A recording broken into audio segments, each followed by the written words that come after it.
Did you know that brands can actually use artificial intelligence to create models that wear clothes and walk the runway? And some of the products that you're looking at online may actually not be worn by real humans, but actual artificial entities. My name's Sean Sands. I'm a professor of marketing here at Swinburne University in the Department of Management and Marketing. I've been doing some research now for a few years on the issue of advertising and diversity.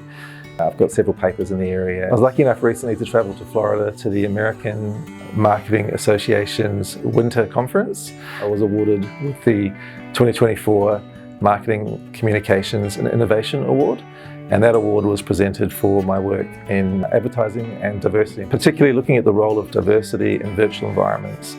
So what we're seeing is that in the last few years, brands and advertisers are either looking to create these kind of AI-generated models. So if you go on a website now, the models that you might see on that website might be actually AI-generated, they might not be human.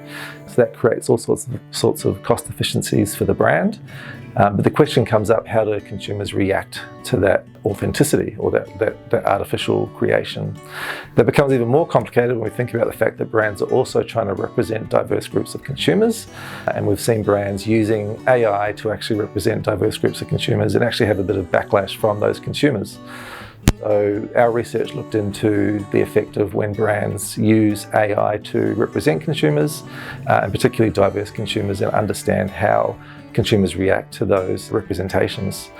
We found that in certain situations, consumers actually react negatively, and that's in particular when the brand is communicating the fact that they're using that representation to advance profit or to kind of for the greater brand benefit.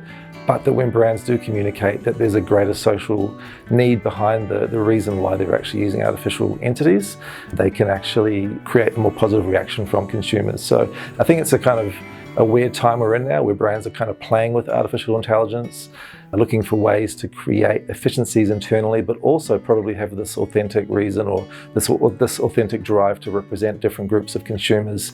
But there can be a huge backlash from consumers. So I think it's a very cautious tightrope that brands need to walk at this point in terms of the way in which they advertise, the way in which they represent different groups of consumers. So the research was really interesting and gave us a lot of insight into how consumers react and the fact that consumers can actually significantly negative react to. I think one of the key points really for brands is to walk a really fine line between this kind of innovation with artificial intelligence, but also respecting how consumers want to be represented. So I think the first thing to really understand is your consumer base and how technology can really augment the experience for them as opposed to replace consumers or models essentially. So I think it's a really important balance between innovation and representation.